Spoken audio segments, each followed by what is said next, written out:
नमस्कार दोस्तों, कैसे हो आप सब। उम्मीद करता हूँ सब अच्छे होंगे। मेरा नाम है राहुल और मैं आप सभी का स्वागत करता हूँ मेरे इस YouTube चैनल। इसका नाम है राहुल ऑनलाइन इन्फो। आज की इस वीडियो में बात करेंगे विश्व भारती रिक्रूटमेंट 2023 की नॉन टीचिंग भर्ती के बारे में और साथ ही हम जानेंगे कि यह ऑनलाइन फॉर्म आप किस प्रकार से भर सकते हो। इस फॉर्म के लिए अप्लाई करने से पहले हम बात करेंगे इस वैकेंसी की कुछ इंपॉर्टेंट डिटेल्स के बारे में। दोस्तों, यह विश्व भारती रिक्रूटमेंट टेस्ट की ऑफिशियल वेबसाइट। इस वेबसाइट की लिंक मैं आपको डिस्क्रिप्शन में दे दूंगा, आप वहां जाकर डायरेक्ट यहाँ तक पहुंच सकते हो। दोस्तों, वीडियो थोड़ी लंबी हो जाएगी, लेकिन आप वीडियो को स्किप मत करना, क्योंकि इस वीडियो के अंदर मैंने आपको इस फॉर्म के बारे में कंप्लीट डिटेल देने की कोशिश की है। अगर आप इस वीडियो को पूरा देखोगे तो आप गलती करने से बच जाओगे। फॉर्म भरने से पहले आपको इस फॉर्म के बारे में जानकारी होनी चाहिए। तो जानकारी के लिए हम यहाँ पर डिटेल्ड एडवर्टाइजमेंट पर क्लिक करेंगे। इस पर क्लिक करने के बाद आपके सामने नोटिफिकेशन ओपन हो जाएगा। दोस्तों, फॉर्म भरने से पहले आप जरूर चेक कर लें कि जिस पोस्ट के लिए अप्लाई कर रहे हो आप, उस पोस्ट के अंदर आपकी कैटेगरी के लिए वैकेंसी है या नहीं। जैसे मान लीजिए मैं यहाँ पर अप्लाई करूंगा मल्टीटास्किंग यानी कि एमटीएस के लिए, और मेरी कैटेगरी है ओबीसी। तो यहाँ पर मैं थर्ड कैटेगरी के नीचे जाऊंगा और चेक करूंगा कितनी वैकेंसी है। तो यहाँ पर 40 वैकेंसी है। तो ऐसे ही देखिए, यहाँ पे लाइब्रेरियन की वैकेंसी है और इसके आगे आप देखोगे तो यहाँ पे जनरल के लिए एक वैकेंसी है और ईडब्ल्यूएस के लिए वैकेंसी नहीं है, ओबीसी के लिए वैकेंसी नहीं है, एससी के लिए,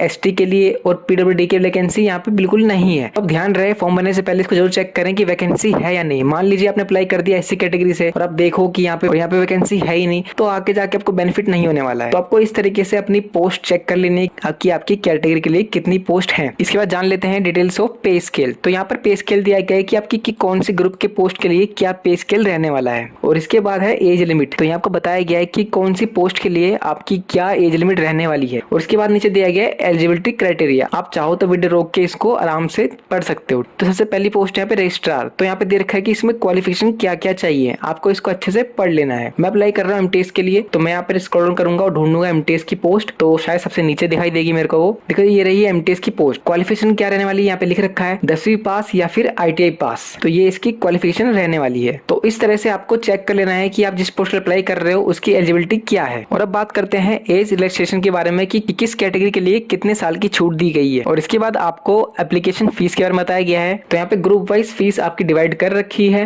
और दोस्तों, इस फॉर्म की लास्ट डेट है 16 मई रात 11:59 तक। तो हमने नोटिफिकेशन चेक कर लिया है। अब चलते हैं फॉर्म भरने की तरफ। तो फॉर्म भरने के लिए आपको Vishwa Bharati recruitment test 2023 online registration के ऑप्शन पर क्लिक करना है। इसके बाद आप रजिस्ट्रेशन फॉर्म पर पहुंच जाओगे। यहाँ पर आने के बाद आपको कुछ स्टेप्स शो होंगे, जैसे कि पहला स्टेप रहेगा आपका एप्लीकेशन फॉर्म का पर्सनल डिटेल्स का, और सेकंड स्टेप रहेगा आपका क्वालिफिकेशन डिटेल्स का, और थर्ड स्टेप में आपको डॉक्यूमेंट्स अपलोड करने होंगे। फोर्थ स्टेप के अंदर आपको अपनी पेमेंट करनी होगी। तो इस फॉर्म के 4 स्टेप रहने वाले हैं। और अगर आप ऑलरेडी रजिस्टर्ड हो तो आप यहाँ पर साइन इन पे क्लिक करके अपना एप्लीकेशन नंबर और पासवर्ड और ये कैप्चा कोड डाल के यहाँ पे लॉगिन पे क्लिक कर दोगे। लेकिन अगर आप ये फॉर्म फर्स्ट टाइम भर रहे हो तो आपको यहाँ पर न्यू रजिस्ट्रेशन पर क्लिक करना है। इसके बाद आपके सामने कुछ डिटेल्स शो होंगी, जैसे कि फीस के बारे में। यहाँ पे आपको बताया गया है कि कौन से लेवल की पोस्ट के लिए आपसे कितनी फीस ली जा रही है। और इसके बाद नीचे कुछ इंस्ट्रक्शन है, जैसे कि फोटो, सिग्नेचर का साइज क्या रखना है, और डॉक्यूमेंट जो अपलोड करोगे आप उसका साइज क्या होना चाहिए। और इसके बाद बताया गया आपको पासवर्ड के बारे में कि आपको किस तरीके से आपका पासवर्ड क्रिएट करना है। मैं इस वीडियो में आपको हर एक पॉइंट कवर कराता चलूंगा। तो हमने ये सब पढ़ लिया है, तो आप यहाँ पर डिक्लेरेशन पर क्लिक कर दोगे और इसके बाद आप क्लिक हेयर टू प्रोसीड पर क्लिक कर दोगे। इसके बाद आप रजिस्ट्रेशन फॉर्म के पेज पर पहुंच जाओगे। यहाँ पर आने के बाद आपको सबसे पहले अपनी पोस्ट सिलेक्ट करनी है कि आप किस पोस्ट के लिए अप्लाई करना चाहते हो। तो आप अपनी एलिजिबिलिटी के हिसाब से आप अपनी पोस्ट सिलेक्ट कर लीजिए। मैं यहाँ पर एमटीएस के लिए अप्लाई करूंगा, तो मैं यहाँ पर एमटीएस सिलेक्ट कर लूंगा। इसके बाद आपको ग्रुप के अंदर ऑटोमेटिकली पोस्ट का ग्रुप शो कर दिया, तो यहाँ पर ऑटोमेटिक ग्रुप सी आ गया है। और पे लेवल यहाँ पर लेवल 1 का है, तो यहाँ पर ऑटोमेटिक शो हो गया है। यहाँ पर आपको आपका नाम भरना है। और ध्यान रहे, आपका जो नाम भरोगे आप, वो आपकी 10th की मार्कशीट के हिसाब से होना चाहिए। नाम भरने के बाद आपको आपका फादर नेम भरना है। और ध्यान रहे, आपका जो फादर नेम है आपकी 10th की मार्कशीट के हिसाब से होना चाहिए। और साथ में आप अपने फादर नेम के आगे मिस्टर, श्री, डॉक्टर, प्रोफेसर ऐसा कुछ नहीं लगाओगे। आपको जैसे मार्कशीट पे नाम दिया गया है आप वैसा का वैसा यहाँ पे लिख दोगे। इसके बाद आपको भरना है आपका मदर नेम। मदर नेम भी सेम रहेगा आपकी 10th की मार्कशीट के हिसाब से। आपको कोई डॉक्टर, श्री, श्रीमती ऐसा कुछ नहीं लगाना है, ठीक है। उसके बाद है जेंडर। आपको यहाँ पर जेंडर सिलेक्ट करना है, मेल फीमेल आपको सिलेक्ट कर लेना है। इसके बाद है डेट ऑफ बर्थ। यहाँ पर आपको आपकी डेट ऑफ बर्थ भर देनी है। डेट ऑफ बर्थ डालने के बाद आपको यहाँ पर आपकी मेल आईडी भरनी है। ध्यान रहे, मेल आईडी एकदम ठीक भरना और अपनी ही देना, क्योंकि आगे जाके कोई भी नोटिफिकेशन आएगा इस पोस्ट के बारे में या एग्जाम के बारे में तो आपको इसी मेल आईडी पर नोटिफिकेशन दिया जाएगा, ठीक है। और कंफर्म मेल आईडी के अंदर आपको फिर से अपनी मेल आईडी टाइप कर देनी है। इसके बाद आपको भरना है आपका मोबाइल नंबर। मोबाइल नंबर आप बिल्कुल करेक्ट देना, क्योंकि इसके ऊपर इस फॉर्म के रिगार्डिंग मैसेज आपको भेजे जाएंगे। और इसके बाद है अल्टरनेट मोबाइल नंबर। अगर आप चाहो तो यहाँ पर कोई एक्स्ट्रा मोबाइल नंबर दे सकते हो। और इसके बाद है नेशनैलिटी। यहाँ पर आपको इंडिया सिलेक्ट कर लेना है। और इसके बाद है कैटेगरी, आपकी जो भी कैटेगरी कैटेगरी है general, SC, ST, OBC, AWS आपको सिलेक्ट कर लेनी है। मेरी यहाँ पे OBC है तो यहाँ पे OBC सिलेक्ट कर लूंगा। इसके बाद है वेदर यू आर PWBD, क्या आप फिजिकली चैलेंज्ड हो या फिर डिसेबल्ड हो, तो आप यहाँ पर येस या नो पे क्लिक करोगे। अगर आप हो तो आप येस पे क्लिक कर दीजिए और उसके बाद आपको यहाँ पर टाइप ऑफ डिसेबिलिटी सिलेक्ट करनी होगी कि आपको किस प्रकार की डिसेबिलिटी है। मैं यहाँ पर नो पे क्लिक कर देता हूँ और इसके बाद है आर यू एक्स सर्विसमैन, क्या आप एक्स सर्विसमैन है, तो यहाँ पर आपको येस या नो पे सिलेक्ट करना है। मैं यहाँ पर नो पे क्लिक कर देता हूँ। इसके बाद है are you permanent employ in government, क्या आप सरकारी कर्मचारी हैं, तो आपको यहाँ पर येस या नो पे क्लिक करना है। मैं अपने नो पे क्लिक कर दूंगा। इसके बाद है क्या आपको एज के अंदर छूट चाहिए, तो मैंने बताया था आपको एज के बारे में कि कौन सी पोस्ट के लिए क्या एज लिमिट है। तो अगर आपकी एज लिमिट से एक्स्ट्रा हो रही है लेकिन जो आपको छूट दी जा रही है SC कैटेगरी की तरफ से या फिर OBC कैटेगरी की तरफ से, तो अगर आप उस छूट का लाभ लेना चाहते हो तो आप यहाँ पर येस पे सिलेक्ट कर लीजिए। और अगर आपकी एज जो है वो वैकेंसी के हिसाब से एकदम ठीक है तो यहाँ पे आप नो पे क्लिक कर देंगे। इसके बाद आपको भरना है आपका परमानेंट एड्रेस। यहाँ पर आपको अपना एड्रेस भर देना है, आपका हाउस नंबर, बिल्डिंग नंबर जो भी आपको यहाँ पर भर देना है। इसके बाद है लोकेलिटी, तो आपका जो भी एरिया पड़ता है आपको यहाँ पर उसके बारे में यहाँ टाइप कर देना है। और इसके बाद है सिटी, टाउन, विलेज, तो आपको यहाँ पर सिटी, टाउन आपका जो भी है आपको उसका नाम यहाँ पे डाल देना है। इसके बाद है कंट्री, तो आपको यहाँ पर आपकी कंट्री सिलेक्ट कर लेनी है। इसके बाद है स्टेट की आप किस स्टेट से हो, तो यहाँ पे आपको अपना स्टेट सिलेक्ट कर लेना है। इसके बाद डिस्ट्रिक्ट, तो आपके स्टेट का जो भी डिस्ट्रिक्ट है आप यहाँ पे सिलेक्ट कर लोगे। इसके बाद है पिन कोड, तो आपका एरिया का जो भी पिन कोड है आपको यहाँ पर टाइप कर देना है। और इसके बाद अगर आपका प्रेजेंट एड्रेस और परमानेंट एड्रेस सेम है तो आपको यहाँ पर टिक कर देना है। यहाँ पर टिक करने के बाद फिर आपको डिटेल्स यहाँ पे भरनी नहीं पड़ेगी आपके प्रेजेंट एड्रेस की। और अगर आपका प्रेजेंट एड्रेस और परमानेंट एड्रेस अलग है तो यहाँ पे टिक मत करना, आप यहाँ पर अपना एड्रेस भर देना और लोकेलिटी भर देना और अपना सिटी, कंट्री जो भी आप यहाँ पे डिटेल्स भर देना। तो मेरा यहाँ पे प्रेजेंट और परमानेंट एड्रेस सेम है तो यहाँ पे टिक कर दूंगा। इसके बाद है चूज पासवर्ड, तो आपको यहाँ पर अपना एक पासवर्ड क्रिएट करना है। पासवर्ड कैसे बनाना है मैं आपको बता देता हूँ। आपको क्या करना है, आपको सिंपल से बनाना है एक पासवर्ड। जैसे कि मान ली मेरा नाम राहुल है तो मैं यहाँ पे राहुल का R बड़ा कर दूंगा और उसके बाद मैं लिख दूंगा RAHUL। तो मेरे जो राहुल का R है मैंने बड़ा कर दिया, बाकी सारे छोटे कर दिए। इसके बाद आपको यहाँ पर न्यूमेरिकल वैल्यू डालनी है। जैसे मैं यहाँ पे लिख देता हूँ राहुल, उसके बाद मैं डाल देता हूँ 1 2 3 4 स्पेशल कैरेक्टर के तौर पे @ तो मेरे यहाँ पे अल्फाबेट भी हो गया है, एक अपर केस हो गया है और बाकी लोअर केस भी हो गए हैं और साथ में न्यूमेरिकल भी डाल दिया है यानी गिनती डाल दी है और साथ में एक स्पेशल कैरेक्टर के तौर पे मैंने @ यहाँ पे डाल दिया है। आपको इस तरीके से अपना कोई पासवर्ड क्रिएट कर लेना है और कंफर्म पासवर्ड के अंदर आपको फिर से अपना पासवर्ड टाइप कर देना है। और उसके बाद सिक्योरिटी क्वेश्चन, तो यहाँ पर आपको कोई सा क्वेश्चन सिलेक्ट कर लेना है कि आप सबसे ज्यादा कौन सी वेबसाइट पर जाते हो, आपका सबसे पहले स्कूल का नाम क्या था, तो यहाँ पे आप कुछ भी सिलेक्ट कर सकते हो, कोई भी सा कोई क्वेश्चन। तो मैं यहाँ पे एग्जाम्पल के तौर पर पहले वाले पे ऑप्शन पे क्लिक कर लूंगा। इसके बाद आपका जो भी आंसर हो आपको यहाँ पे टाइप कर देना है।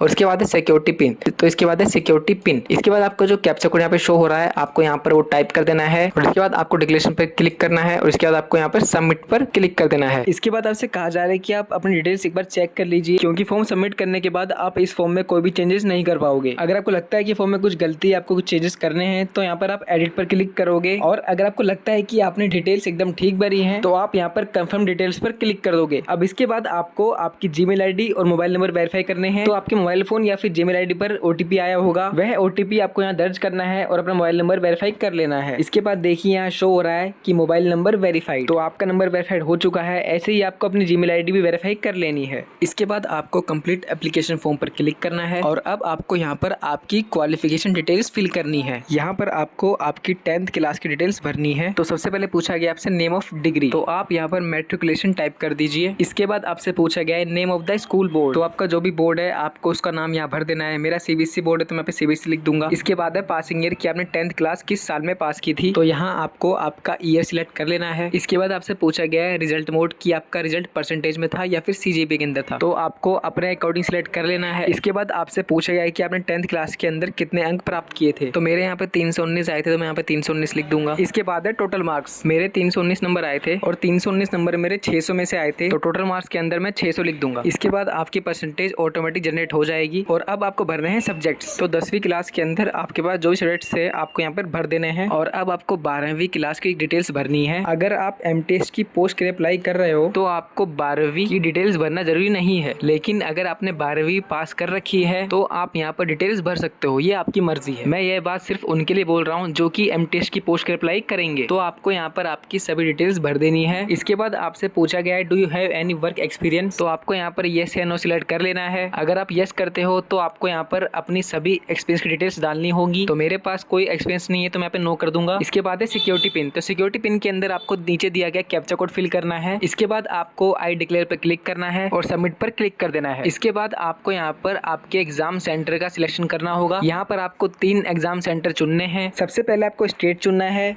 और फिर आपको सिटी सिलेक्ट करनी है। ऐसे ही आपको आपके सभी तीनों एग्जाम सेंटर सिलेक्शन कर लेना है। इसके बाद आपको डॉक्यूमेंट्स अपलोड करने हैं। आपकी फोटोग्राफ जेपीजी या फिर जेपीईजी फॉर्मेट के अंदर होनी चाहिए। फोटो 10 KB से कम नहीं होनी चाहिए और 200 KB से ज्यादा नहीं होनी चाहिए। और सिग्नेचर आपका 4 KB से कम नहीं होना चाहिए और 30 KB से ज्यादा नहीं होना चाहिए। और कैटेगरी यानी कास्ट सर्टिफिकेट 10 KB से कम नहीं होना चाहिए और 500 KB से ज्यादा नहीं होना चाहिए। और कास्ट सर्टिफिकेट आपको PDF फाइल में अपलोड करना है। तो सबसे पहले हम अपलोड करेंगे फोटोग्राफ। तो आपको यहाँ पर चूज फाइल पर क्लिक करना है और जिस भी फोल्डर में आपकी फाइल है, आपकी फोटो है, आपको सिलेक्ट कर लेना है। फोटो सिलेक्ट करने के बाद आपको अपलोड पर क्लिक करना है और इसके बाद थोड़ी सी लोडिंग होगी और आपकी फोटो अपलोड हो जाएगी। फोटो अपलोड होने के बाद आपको नीचे यहाँ पर शो भी होगी। और अगर आपको फोटो शो नहीं होती है तो इसका मतलब है कि आपकी फोटो अपलोड नहीं हुई है, तो जरूर चेक कर लें। तो इसी प्रकार आपको आपके सभी डॉक्यूमेंट्स अपलोड कर लेने हैं। और जब आप PDF फॉर्मेट के अंदर कास्ट सर्टिफिकेट अपलोड करो तो उसको जरूर खोल के देख लेना कि आपने सही डॉक्यूमेंट्स अपलोड किया है कि नहीं। डॉक्यूमेंट्स अपलोड करने के बाद आपको डिक्लेरेशन पर टिक कर देना है और मेक पेमेंट पर क्लिक कर देना है।